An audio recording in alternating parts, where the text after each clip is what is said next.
This is When Science Speaks, a new web series profiling innovative and interesting people working in science and technical fields, from academia to industry to the nonprofit world.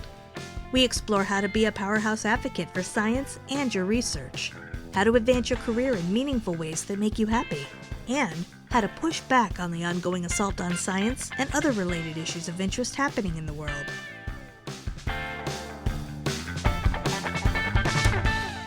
Everyone, it's Mark Bayer, and you are tuned to When Science Speaks. This episode of the show is sponsored by the free One for the Week email newsletter. One for the Week delivers one high-impact communication resource to inboxes each week that you can apply immediately to take your communication skills to the next level.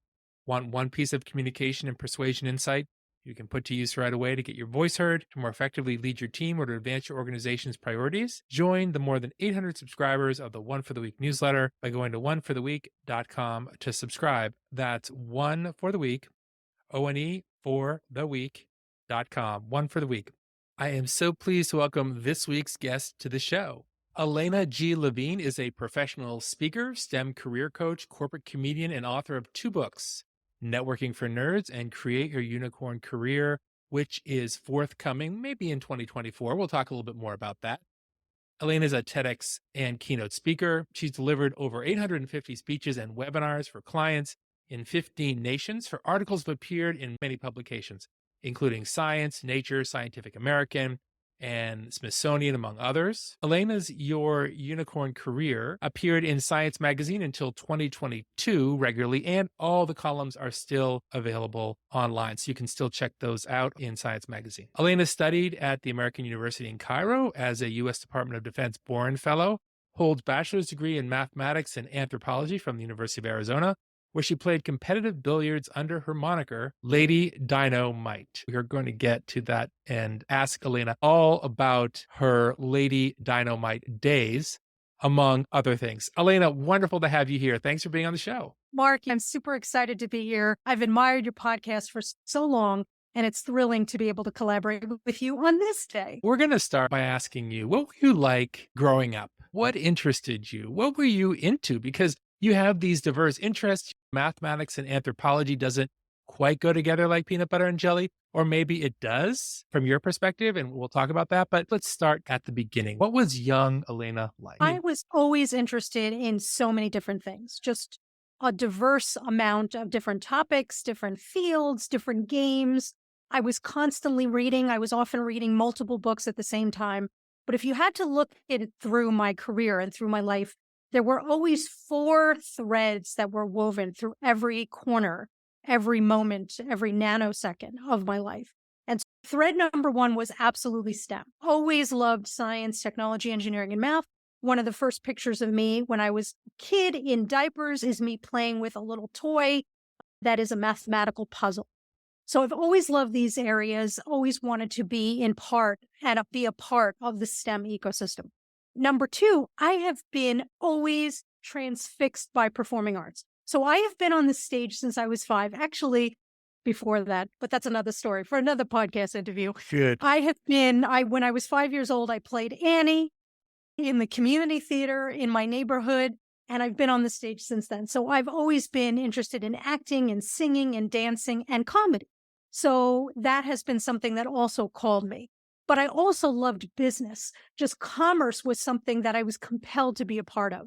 And when I was a senior in my high school in the choir singing on stage, I was also the top magazine saleswoman in my choir raising money for our field trip. So I loved selling. I loved business. I loved every aspect of it. And then the 4th component was communications. I've always loved to write. I've loved to speak.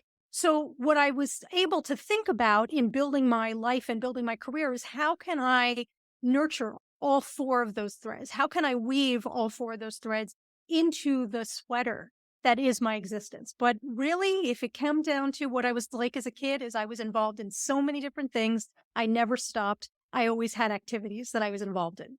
I love that diversity and exposure to all these different things. Let me ask you, thinking about the people around you, your family members, your neighborhood, other potential influencers, do you think that you had influences from different people who you admired or learned from that maybe in different dimensions? Because you've given us these four different areas. Absolutely. So certainly my mother, who was a writer. So I got the love of literature, the love of books, and also the interest in writing as a profession, because I'm a freelancer. So I definitely got that from her. And she really nurtured in me this love of science as well. My family, if you look at the extended family, it's a family of science and engineering and mathematical nerds, of which I am one. So I say nerd as with pure pride and respect. Absolutely. So we have a family of nerds, and then we also have a family of musicians and communicators and using different mediums. And so, in a certain respect, I'm truly the product of my parents in that way. So, having my mother really invest in my childhood to try out these different threads, even if she didn't cognizantly think, oh, strategically, we need to get Alaina into this performing arts camp, or we need to get Alaina into high math. She did those things for me, absolutely advocating for me to get the opportunities that would help me to think about and really enjoy these things that I did enjoy. But I think the idea is that she saw in me a love of life, a lust for life, and nurtured in that and really helped to get me the opportunities that I wanted. So I was in the performing arts camp. And I didn't care that I was the oldest kid in the performing arts camp and that I did it for, I think, 6 years. And I didn't care that I was the oldest kid in this particular experience because I was having so much fun. And I think that's part of also the gift that she gave me was really taking advantage of every opportunity that you can and really enjoying the buffet that is life, to quote from a play, Auntie May. Love it. It is invigorating and so energizing to hear you talking about that. And I'm sure listeners are feeling this as well. And I'll just say one thing about art and science, and that is as a word nerd, and I absolutely wear the nerd badge with honor as well. And I think it's the nerds who are actually going to inherit the earth, maybe. In any case, I as a word nerd, someone who took 3 years of Latin. I'm always wondering, like, where did that word come from? So etymology has been something that I've been passionate about for a long time. And when I looked at scientists, because I was just wondering, I work with scientists all the time, like you do, and it's where does the word scientist come from? So it's actually, as you might know, a relatively new word. It was like coined in the 1840s, and it was coined by the combination of scientia, which in Latin, for those people who did take Latin or are interested in Latin, like I am, 3 years of Latin in high school. Scientia is knowledge, straightforward. And then the IST for scientist actually was intended or was drawn from artist. It was just a suffix for artist. So what I say to scientists is you have knowledge and art built into your job. It's not just data. You also bring an artistry to your work, and it's embedded in kind of your professional DNA and your job description. So a lot of times, like you do, bring in the artistry as well as the knowledge about what you do in these various topics. Absolutely. Oh my gosh, I had no idea about the origin of that word. And how cool is that?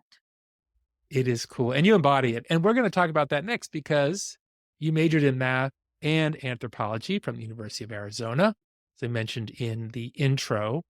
And sometimes, like people like me looking at this from the outside might think, do those really go together? You have diverse interests, as you mentioned, and they did come from different categories. From your perspective, did the two subjects draw your interest for specific separate reasons, or do you see an interrelationship between the two that captivated you? Yeah, so the original interest. So I came to the University of Arizona to become a theoretical astrophysicist. That was my goal. I was going to be exploring the black holes and exploring the twins paradox and really understanding the cosmos and the wonders of the multiverse. And what I realized in the first semester when I was working as a NASA space grant intern, working in the basement of the physics department at 2 a.m., writing Fortran programs, that I like to talk a lot. And maybe majoring in physics is perhaps not the best route to talking a lot. So naturally, Mark, it makes total sense I switched to math. But the reason I switched to math was because I took differential equations, so Diffie-Q, in my sophomore year, and I freaking loved it. I had such a great time in that class. It was magic. It was flow. it just came out of me, and I was it was just pure enjoyment and delight.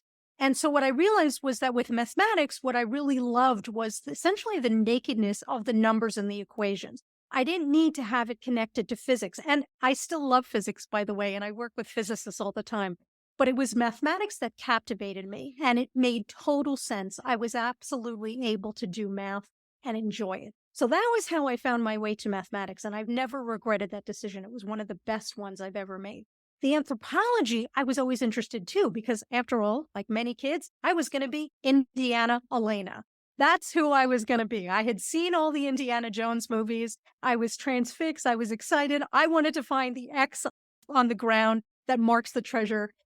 And so I knew I was going to engage in archaeology. And what I realized was that I could get 2 degrees, a bachelor's and a bachelor's of science and a bachelor's of arts, and explore both of those. But something funny happened on the way to the tomb with the X on the ground. And that was, I discovered that there is an intersection. So despite several of my teachers, both in math and anthropology, very pejoratively saying to me, that's an interesting combination, in a very disrespectful and insulting and honestly small-minded way, I actually realized that there was a true intersection. There were scientists who were studying the archaeology of mathematics. They were studying ancient mathematics. I became very interested after I went to Egypt, studying the medieval Arabic and Middle Eastern mathematics experts, the people who invented algebra. After all, that's an Arabic word. And one of the projects that I did, which I really enjoyed, was studying ancient Egyptian cryptology, number theory, and religion. So the intersection of the religion and the archaeology of ancient Egyptians with their mathematics. And it engaged me and allowed me to actually study ancient Egyptian papyri. And I had taken a class on hieroglyphics, so I had some knowledge of it. I was able to look at it. I wasn't an expert, granted, but I was able to read some of it. And I was able to discover, and I even worked on this as my project, that the number theory of the ancient Egyptians was actually more advanced than had previously been discussed in the literature. And so that was my project, and I worked on that a little bit more while I was in Egypt. So there is absolutely a correlation. There is absolutely an intersection between mathematics and anthropology. But it also goes to the larger picture that there's an intersection between art and science. There's an intersection between physics and biology, between physics and cancer, between X and Y and Z plus 1. And if we have the ability and the vision to be able to see how those 2 worlds intersect, we are actually serving both worlds and creating a potential pathway for people to leverage the skills, the language, the culture, and the community expertise in both of those worlds to solve really hard, challenging problems, humanity's grand challenges. We need people who are interdisciplinary if we're going to approach these problems. After all, the people who study climate change, they don't just have an expertise in climate change. They have an expertise in other things as well. So I think it goes to the point that there is value in studying unique subjects, especially if you are so excited by them. 100% agree. And actually, I think you just, from my perspective, defined what innovation really is. That's a word that's thrown around all the time. This is really innovative. This is novel, for example. But from my perspective, really to get out into the white spaces of terra, I'm going to just drop a little Latin here, terra incognita, like unknown territory, right, that others haven't explored. It takes connecting. One of the ways to do it is connecting very disparate things and fitting them together in ways that no one else has done to solve problems. To me, that is true innovation. And people don't necessarily think of math and anthropology in the same breath, but as you point out, they should. And the more I think about these issues, I become more of a systems thinker, a big believer in systems thinking and now this interconnection of different things. I will just tell you that when I can picture the kind of condescending, pejorative preference that you're describing from the anthropologist and from the mathematician, it just reminds me a little bit of when I lived in Paris. We had friends from different cultures who were looking for a place for dinner. And one of them, who was from Israel, said he had found the place, and it was in Paris, and it was a kosher Chinese restaurant that played jazz. And so this was before Google Maps. And so we were Mhm. asking people in French as we were going from place to place. And of course, it got a big laugh from the recipient, well, the person who asked for directions, because they would say, like, well, that doesn't exist. We're like, no, we know it does. But the bottom line was we found it, we had dinner there, and it met all of those criteria. And That's so amazing. it just, it's so true. Those connections are really important. I will say I'm a little bit at this point as we're talking in August of 2023, we're seeing a lot of universities like got their humanities departments to save money and to focus on maybe other higher, what they perceive as like higher starting salaries for graduates, which they think would be more in the STEM area. But as you pointed out, that's not the way to go about it if you want to be up to the challenge or the grand challenge, as you pointed out, of these sort of existential threats or obstacles that we're facing, whether it's climate change or COVID or whatever it is next. Yes. So true. I have to ask you this though. As a math major, do you think you had an unfair advantage in competitive billiards given your math major? Okay. By the way, the reason I became a competitive billiards player was because in my sophomore year, I desperately needed a job. And I went in the student union at the University of Arizona to every retail counter in the student union asking for a job. And the only one that actually had an opening was the billiards hall. It was called Sam's Place. And they gave me a job for a whopping $4.20 an hour. So I was bringing in the money. And I had no knowledge of what billiards was. I didn't know how to rack the balls. I didn't know what the cue was. I didn't know the words. I didn't know what direction. I had no idea what I was doing. But one of the benefits, so to speak, of this job was that we got 2 hours of free pool a day or more if the boss wasn't there. Shh, Mark, don't tell him. Anyway, so I learned to play pool while working there. And I played against people that were better than me. And they taught me the rules. They taught me how to use English. They taught me these things. So this was in January, February. And by the summer, I was playing on a regular basis. And then in September, we had a campus wide billiards tournament. And I said, what the heck? I'm going to enter. And I took third place.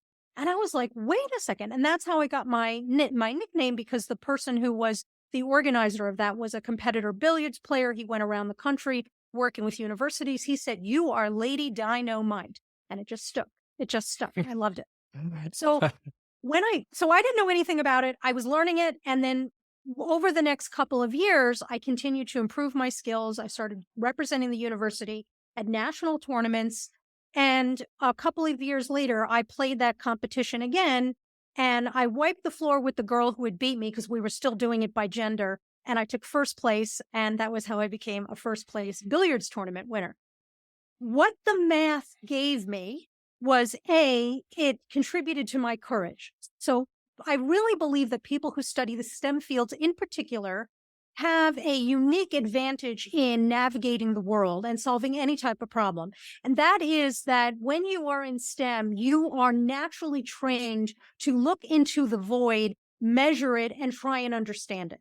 Look at what astronomers do. They are literally looking into the galaxies, into the universe, into black holes, and they're trying to explain it, scrutinize it, and understand it, and then communicate that expertise to the community. Mark, I'm just pausing here. You can take this out, but I am now in the middle of a monsoon. I don't know if you hear that or not. Yeah. So what's really exciting when you think about STEM professionals is they naturally have developed and continue to hone the talent and the training of being brave enough to approach problems that have never been defined before. So that I got from mathematics. I continue to get it by engaging in the STEM ecosystem. But that's what scientists, engineers, mathematicians, and technologists, and people who study those fields get. That is one of the huge benefits. Me approaching billiards from truly the novice's perspective, having never played it before, and certainly never won a game or known how to even hold a cue, I got that absolutely from mathematics. And mathematics also did give me an advantage in that I did look at the table geometrically. Absolutely. When I was looking at how to hit the ball and where to actually get it, I was looking at angles, which I had gotten from mathematics. But interestingly enough, the billiards gave me something else, which actually served me in science and serves me in my world today as an entrepreneur and a business owner and a keynote speaker.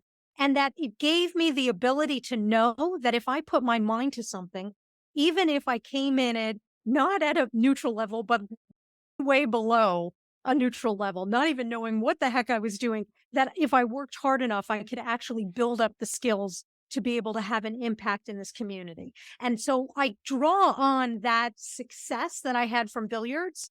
And by the way, the success I'm referring to is not winning the tournaments. It is seeing for myself that I could work hard and diligently rehearse, practice, and be able to play a game with enjoyment. That is the success I'm talking about. And I absolutely have leveraged that as a leader in my field every day. Yeah. So cool.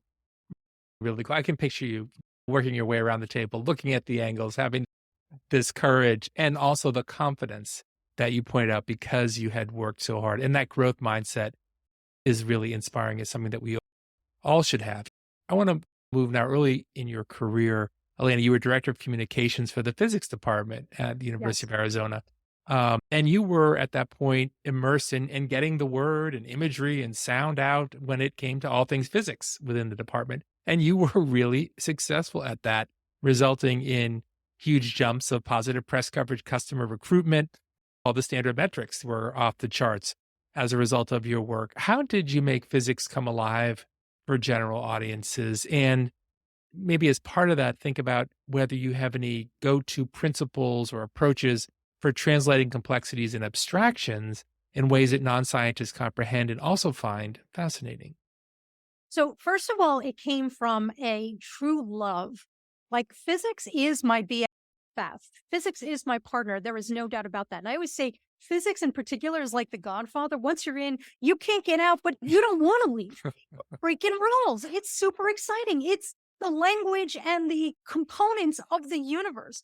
That's pretty exciting. So, first and foremost, I had, and I still do have a great love, appreciation, and respect for physics and for physicists. So I think that part of when I was working with the community, when I was working with the public, when I was hosting Physics Fun Night or the Physics of Flubber or the Physics of Star Wars, different shows that we did, the audience, the community, the readers, all of these different stakeholders, they saw the love flowing through my veins. They really felt that. So I think when it comes to communicating complex topics, partly it really does stem with you being able to identify what is it about that complex topic that drives you.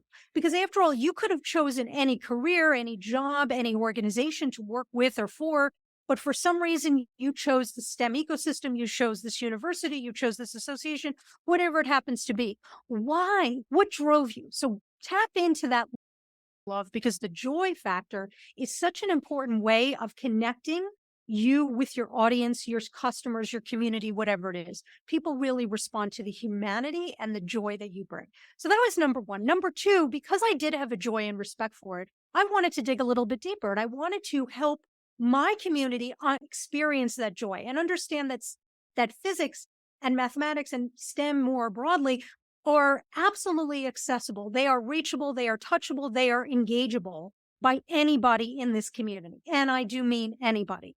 And so by looking to see, like when we did the Physics of Star Wars, and that was one of my favorite events that I did, and that took place, Mark, literally 65 million years ago was when I presented that. Around the time that humans and dinosaurs were hunting on the flat earth together was when I presented the Physics of Star Wars for the physics department at the University of Arizona. And I still love that event because what we did was we went through different types of physics demonstrations that we could do and how we could equate them with Star Wars. And as a communicator, what I try to do is I try to find anchor points for my audience, for my readers, for my community members to connect themselves with whatever it is I happen to be talking about. So if I'm delivering a keynote speech and I'm talking about something that's very interesting to me or very upsetting to me, if I'm telling, for example, about the death of my mother, I'm communicating it in a way so that they understand that I know what pain is, because I want them to see themselves in me, and I want them to know that I see myself in them, that we are in this world. We are in this multiverse together. So with the physics of Star Wars, we were looking for opportunities to equate Star Wars activities, whether it was lightsabers or jet propulsion or whatever. We were looking to equate that with physics experiments and physics demonstrations and equipment, so that would be the anchor point. So that if community members, including kids and parents and whomever, saw that the physics of lightsabers has to do with a certain type of physics equipment, a physics equation, they would see that it wasn't something far off in a far off universe or far off galaxy that was not accessible or touchable to them. They would see that this was not only accessible to them, but it was something that they could embrace themselves, that they could be the person holding the lightsaber. They could be the one on the jet propulsion experiment, because physics is for all. Physics is for everyone. So I think what it comes down to, Mark, is really it's creating opportunities,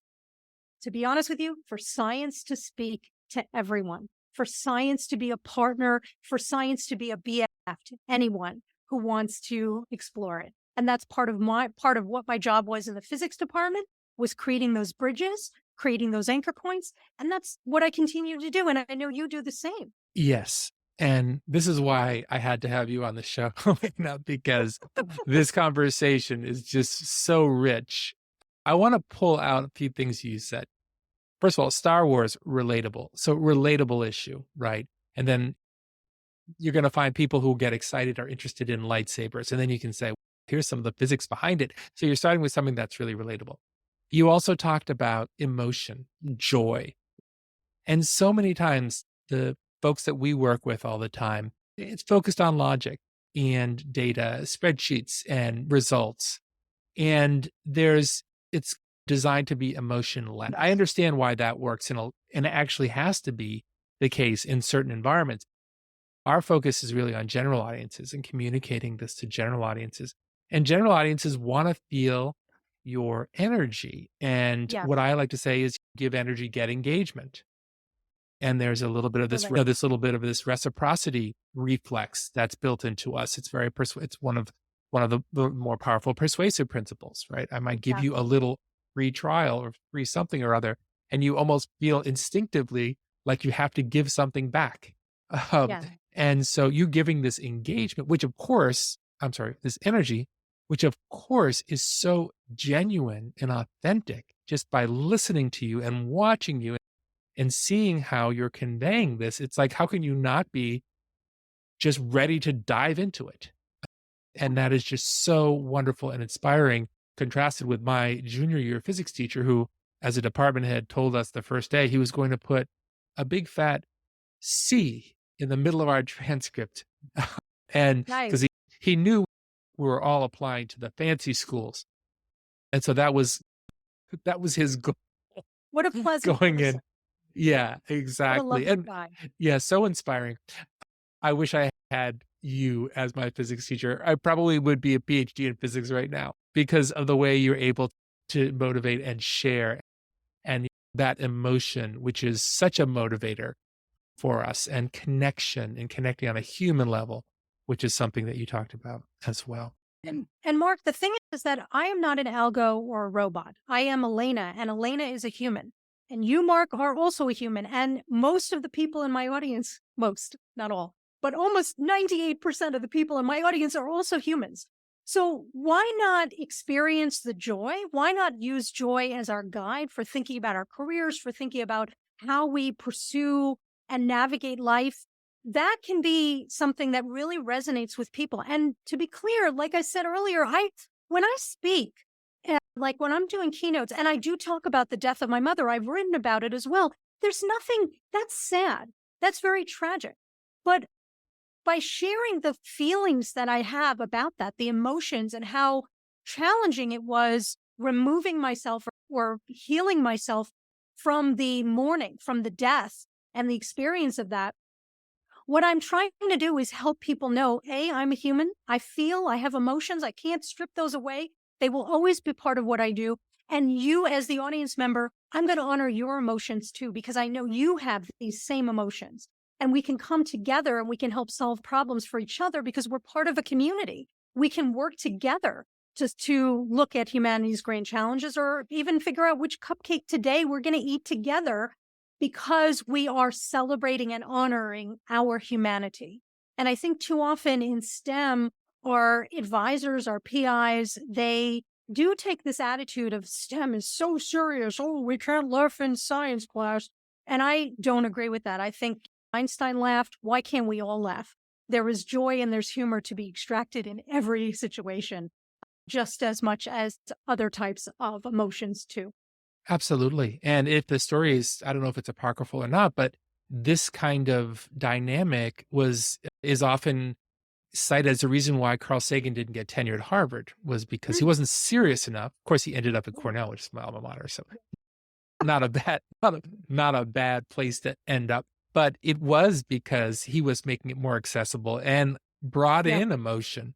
And that just wasn't going to work in the culture of the agree. physics department at Harvard at that time. You and I are talking right now in August of 2023. And as there's increasing pressure these days for incoming college students to be very practical and focused as they consider their majors and the jobs that they're going to seek after graduation, mindful of the exorbitant costs at many colleges and universities, massive debt that many grads will carry for potentially decades post graduation, Yes. which was not, fortunately, the case in my situation when I graduated. How do you think this behavior will affect your work? And what I mean by that is, are there going to be more people unhappy in jobs that they took only because it paid the rent and then it enabled the down payment, et cetera, for a house or something else?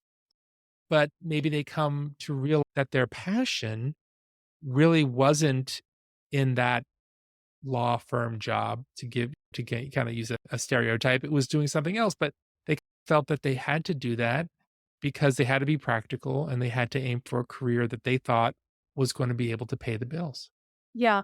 Let me answer that. It's a great question and it's incredibly important. And let me answer that to start with a quick story. Back in the day, shortly after I had graduated and while I was making my way as a professional working for the University of Arizona, I started looking at different types of careers, right? I'm always looking for opportunities to advance, to change, to improve, to be challenged.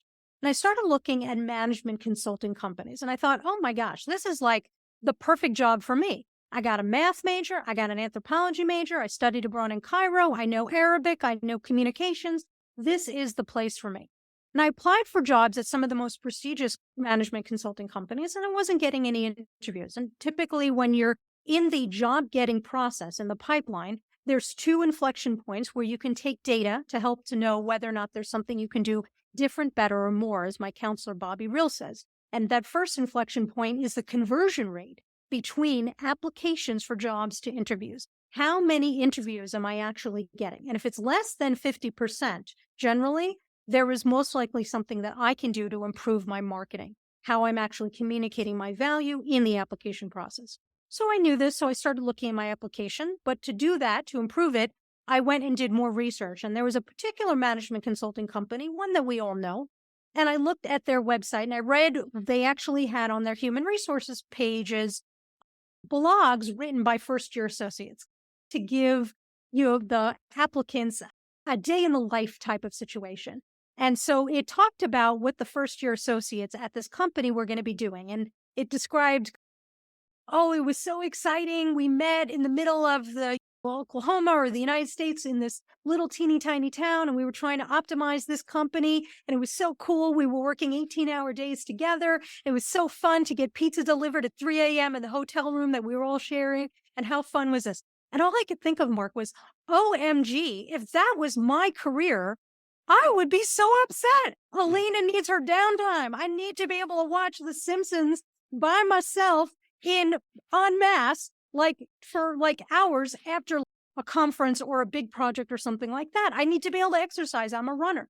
Job description from these associates was helping me understand that this career path, while on paper, quote unquote, looked like it would be the perfect role for me, given my skills and interests, there was a misalignment between who I am as an authentic person and the values, the goals, the experience, and most importantly, the culture of this company. So what that gave me was not exactly an aha moment because it didn't happen overnight. these things rarely do. But over a short period of time, I began to realize this is not the place where I will thrive. And there's nothing wrong with me that I will not thrive with it. It's that the culture and Alaina is a misaligned.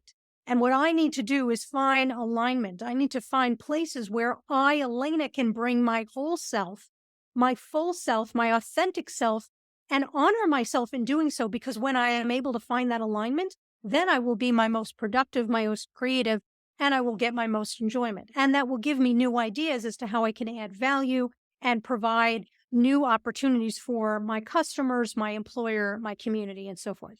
So that story, I think, goes to the heart of your question is, should I be taking jobs that pay the bill? So first and foremost, with students who are in debt, you have to pay your bills 100%. And you do need to take roles that, especially early in our careers, that do give you money. And that's something we don't talk about in STEM so much. And I'm really trying to change the game with that and really flip the script. Sorry for the hackneyed expression, but honestly, we need to talk about getting paid because we do not get to do science in a vacuum. And I can't do effective science if I have to worry about my rent, worry about my food, my childcare, or my high level bills from my student loans. So we first and foremost have to get paid. So first and foremost, I always tell people, take care of your needs. And if that means taking a role, particularly early in your career, that doesn't feel like it's in alignment, that's okay, because each job you take is an experimental database. It's an experimental test bed for you to try out and explore what is it that is truly who you are, with the knowledge that you change as you move forward in space and time. But you have to pay attention to your needs. So that's the first thing I would think about in answering this question, which is truly a complex question. And as you and I know, there's no right answer, there's no wrong answer. We have to do what's right for us. But I would say that for the people that come to me, because I do a lot of coaching of scientists and engineers and people in the math community and related realms, people come to me often in mid-career. They've been in roles for 10, 15, 20 years, and they suddenly realize there is a misalignment. And so my first question to them is, first of all, what amount of money do you need to make each month? I don't sugarcoat it. We're not going to play around with like goals and vision if we're not taking care of your monetary needs. So that's number one. Number two, then we get to the data of who you are, because most likely you have changed since you graduated. And if we can come up with the authentic you, if we can identify the value that is you, then we can come up with a career path, an ecosystem, an organization, or a set of them that will enable you to be your most authentic, which then will bring the most value not only to you, but also to your employer, which then keeps you getting paid.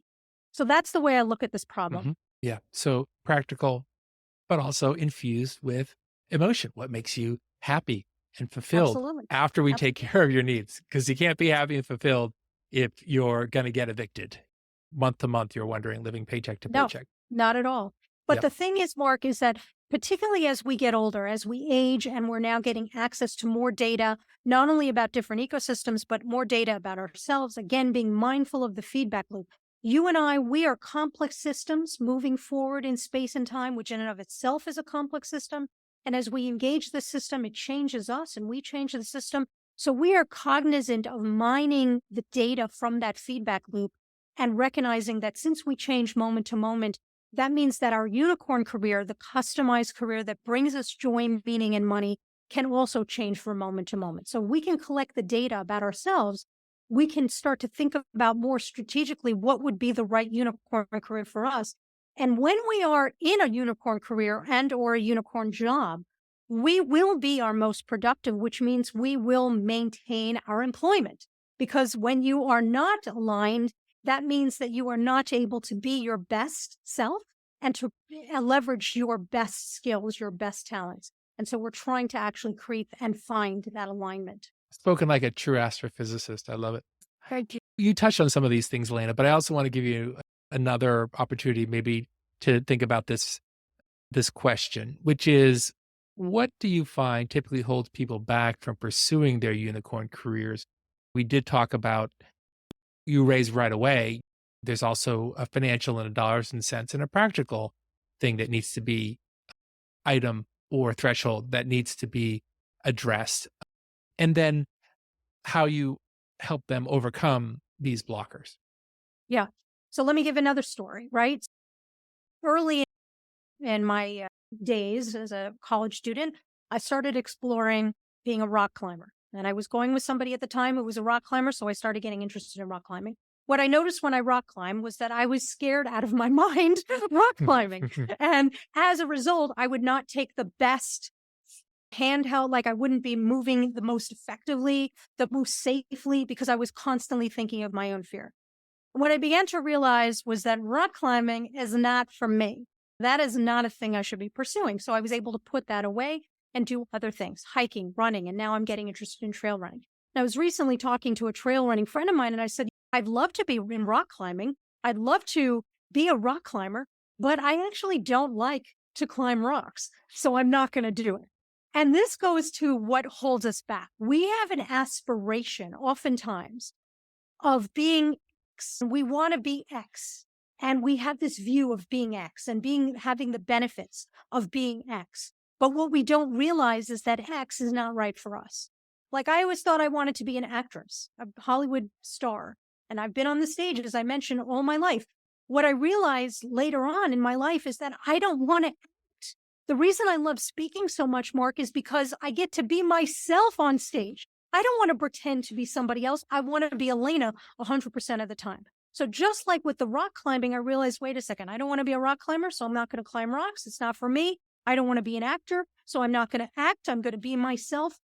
When I did that, I was able to actually see way more opportunities open up for me. So I think what holds people back is this view that they have of themselves, that they should be something. And that could have come from their childhood. It could have come from influences from their parents or their partner, their puppy, their PI. It could have been coming from anywhere. It could have been their own vision that they had for themselves. But what we want to do is not should all over ourselves. We need to remove that should completely and start being fully honest with ourselves. And it may be hard and it may elicit uncomfortable or the negative emotions, regret, saying goodbye to a vision that we had for ourselves, but it leads to freedom 100% of the time. And that freedom leads to peace, which leads to pure creativity. Yeah. And I think this is so relevant for a lot of scientists because they feel maybe after they get their PhD that leaving academia somehow is a sellout. They realize maybe that the lifestyle in academia they don't really like, but they still want to, they're still a scientist. The power of identity is just so strong. I am this. And that now, are they still a scientist? If they're working for big pharma, are they still a scientist? If they're working in the US Congress or a legislature or advising or working for an NGO? Absolutely. They get a lot of pushback though, right? And they get a lot of static from others. Excuse me. Yeah, Oftentimes get static from others about this choice. Yeah. And that's so ridiculous. And it's such a harmful scenario that I am a scientist and I'm working for this organization or I'm working in communications or I'm doing X. And another person says that I'm not a scientist and I tend to embody that. And that's part of our work. It's hard work to make sure that we don't let other people change the way we see it is very difficult work. A colleague of mine in the speaking industry, a fantastic keynote speaker, Brandon Farbstein, he talks about if you're going to be the you have to have the strength and the ability to silence all of the noise that is essentially convincing you that you are not you. And that is very difficult to do. Absolutely difficult. But I'm here to tell you, and you and I know this, here to tell your listeners, it is absolutely possible. And again, we can leverage our scientific skills to be able to do that type of work. Yes. And they're so needed across the board in policymaking, advising, all the things. For me, a lot of times it comes down to this kind of little vignette, which I sometimes mention, which is in DC, which is where I'm at. People all the time ask, so what do you do? And the answer is always, I work on the Hill. I'm a counsel. I'm a chief of staff. I'm at a law firm. I'm a lobbyist. Colorado, they ask you, and I'd love to hear from anyone in Colorado who has experience with, what do you do? I'm a trail runner. I, I'm a rock Yes. climber. That's what I do. I'm a snowboarder, right? Yes. But people here where I'm at, very obsessed with, focused on their professional rank, and that becomes part of their identity. And so all of a sudden, I was the chief of staff in the Senate. I very rarely now I'm up there on Capitol Hill. I'm doing something different. I love it. I'm so happy with what I get to do, and I have so much respect for the people I get to work with, as I did during 20 years Capitol Hill. But I wanted to do something different. But I'm still me, and I'm still Absolutely. focused on the things that I loved, and I love then too. Curiosity, words, presentations, persuasion, all those sorts of things. So it breaks my heart when I read, and I see a lot on social media, talk to scientists who are really agonizing over this because they feel like their identity, they're going to have to switch who they are, who their identity is. And as I know from persuasion, if somebody actually identifies as something or other, then it's very difficult to convince them or for them to give up that kind of identity. And they don't have to. That's the whole purpose. That's the whole Yeah. Mark, I'll tell you a story that I don't know if I've ever told actually from speaking. When I was a freshman, after my first year of physics, I actually took a second year, I took E&M, and I wasn't doing well, and I decided to drop the class, figuring I would come back to it. So I dropped the class, and I go in to ask my professor, can you sign off on this? Because this was back in the day when they actually had to physically sign a piece of paper. right. And he said, you're quitting. And I said, I'm not quitting. I'm just leaving this class. And for many years, it stayed with me. Did I quit? Did I quit physics? And it wasn't until recently that I began to realize, actually, I've never quit physics. I have been amongst physicists and physics and served physicists literally my entire career. I have never, ever wavered from my dedication to physics. And so did I quit physics? In his mind, I did. But that doesn't have to color how I see myself. I serve physics every single day with a delight and a joy in my heart. And that is clear to anyone who interacts with you. Alaina, you have a book release in the works, and Yes. you'll tell us when you think it might be coming out. But what I'd love for you to do at this point is tell listeners what messages you want readers to come away with, what the idea of the book is, all those sorts of good things. Absolutely. Thank you, Mark. So the book is called Create Your Unicorn Career. And as I mentioned, a unicorn career is the customized, authentic career that's aligned with who you are, allowing yourself to be yourself 100% of the time. And it's a career that brings you joy, meaning, and money, because after all, you should be paid appropriately for your contributions to society. And so my thesis in this book is that anybody can create the customized career if you recognize what your value is and how it serves another party. And so if the idea is that we have often been told you can create a career, you can pursue a career planning, been given advice, but we're not actually told exactly how to do that. That was actually the motivation for writing my first book, Networking for Nerds. We had been told for years, all of us, go to the conference, network, you have to network. But whoever they are, they don't tell us what networking is, how to do it, what to say, what's the verbiage, who do I talk to, when do I say it, how do I find people? And so I was very specific in that first book. This is literally how you do all those things. So with my new book, which will be coming out most likely in 2024, Create Your Unicorn Career, I actually walk people through a step-by-step data-driven process to create your unicorn career. And it starts with intrinsic data that we download from our head and our heart about what is our vision for ourselves, what is our goals, what are our loves and hates, because we want to do less of the hates. What do we need and want in our career? What is our skill set? What are our talents? And I find that most people, particularly those in STEM, but honestly, this extends to any, we tend to undervalue ourselves and therefore underexplore and undersell and market ourselves for opportunities. So we need to get to the full data set of who we are. So we start with getting access to the intrinsic data about ourselves. And the second step of building our unicorn career is getting access to the extrinsic data. And that is information about the opportunities, the ecosystems, the organizations, the career paths, the people. What we're looking for are gaps in systems that have not been filled, pain points in systems that have not been alleviated, problems that have not been solved effectively. And so by looking at that data, which we get from networking, by having mutually beneficial relationships and conversations with people, we are training our brains to listen for people when they talk about pain points. And I've already downloaded my knowledge. I know what I can do. I hear them talk about a pain point. And then the third piece of it, which is the bridge of marketing, communicating even in real time. Wait a second, you have a need for somebody to do X and Y. My experience is an X plus 1, Y and Y plus 1. How can I assist you? And so the 3-point process of building a career, a unicorn career, all comes down to data collection and engaging in a process-oriented approach, which I have gained from studying and working with chemical engineers and process engineers throughout the many years that I've been in my business. We can actually begin to build a unicorn career in a very strategic way. So that's what my book walks people through. It walks people through the actual actions, the tactics, and the strategy for building a unicorn career, how you approach it, who you speak to, what do you actually do, how do you market yourself? But then it also approaches the mindset. What are the attributes that you have to embody if you are going to build the unicorn career? Because mindset, as you and I know, is often more important than the actual tactics that you take, because tactics are tactics. But when you have a mindset, a growth mindset, an innovation mindset, a mindset of wanting to serve somebody and help people out of the spirit of generosity, opportunities flow to you.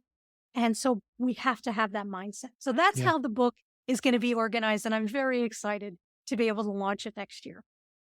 I'm excited that it's coming out, and people are going to want to be able to reach out and get in touch with you, Alaina, for a number of reasons. The offerings that you have, you can tell us a little bit more about those. The book, of course, we're going to have information in the show notes that accompany this episode, but please tell us how people can find out more about you, work with you, find out about the book, all those sorts of things. Yes, thank you, Mark. So first and foremost, I encourage people to connect with me on all the socials. So I'm at Alaina G. Levine on X, which was previously called Twitter. I am on Alaina G. Levine on Insta. I am Alaina G. Levine on LinkedIn. Connect with me so that I can share free career planning resources, which I do across all the socials. That's number one. Number two, go to my website, alainalevine.com. On my website, you will find my Calendly link where you can book a free career consultation with me. This is private and confidential, totally free. I can answer any career questions you have. We can talk about whatever it is you want. And so that is available on my website. And we're going to put the Calendly link also in the show notes so that people can easily get access to that. The other thing is when you go to my website or you email me, alaina@alainalevine.com, let me know that you're interested in being on my mailing list, because this Q3 and Q4 of 2023, I am going to start launching webinars for the community. So these are going to be webinars about career development strategies, job search strategies, everything in the job getting pipeline, everything in the unicorn career creation process. And so we're going to do a lot of these webinars, and I want to make sure that your listeners have the ability to connect with me and attend those and hopefully gain value and even potentially laugh while we're doing them too. Yes. And I think that's required. And I think it's something that people could not help but do based on all the things that we've discussed and how you present them. It's just been so wonderful, Alaina, just on all different dimensions, inspiring, exhilarating. And I know listeners are going to love this episode and want to be in touch with you. So thank you for being on the show today. My pleasure, Mark. Again, really great to connect with you, to collaborate with you on this. And I congratulate you, Mazel's, on this amazing podcast. You're doing such a great service for the community. Thank you. Thank you. And listeners, this wouldn't be possible without you. So thanks for being here on this episode of When Science Speaks. And I hope you'll be back next time for the next episode of When Science Speaks. Thanks for listening.